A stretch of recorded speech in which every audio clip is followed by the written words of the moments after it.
Hello everyone, we have another fix today, another DIY fix that's very simple. So here I've got a PS3 controller and it was registering multiple inputs without me pressing any buttons, so the buttons were just going crazy. So first thing you want to do to fix it and to restore order is to remove the 5 screws on the back and expose the innards of your PS3 controller.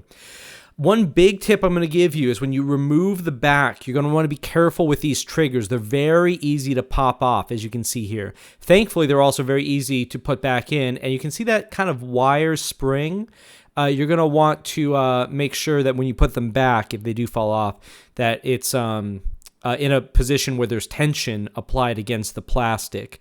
You can mess up both the L1R1, L2L, R2, no, not mess them up, but you can put them back in a way where they don't click right. So make sure they feel good before you reassemble everything. The gray centerpiece is the battery for the controller. They're rechargeable batteries, and you're going to want to remove it from the board. It's a little tricky. Make sure you pull from the plastic, not from the wires. That could potentially damage things. So to get to the problem area, you're going to want to use a crosshead or Phillips screwdriver. Again, this fix is pretty easy. You're going to need a Phillips or crosshead screwdriver and some tape, or there's probably some other ways to fix this too. And so undo that one screw and you'll be able to pull out the board. And what we're looking for is actually underneath everything, not on the board itself.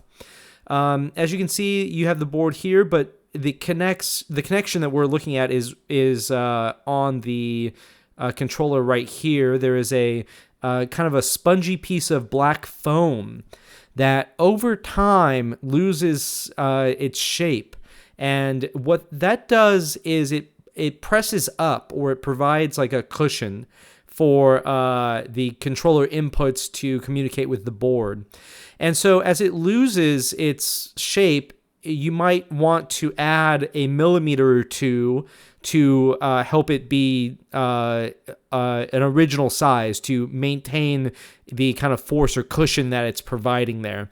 So what I used was some electrical tape, and I wrapped it around a few times, I think maybe even just twice, and that's going to fix it really easily. The ribbon that right there, you want to be careful with it. It is held in place very loosely without the board in place.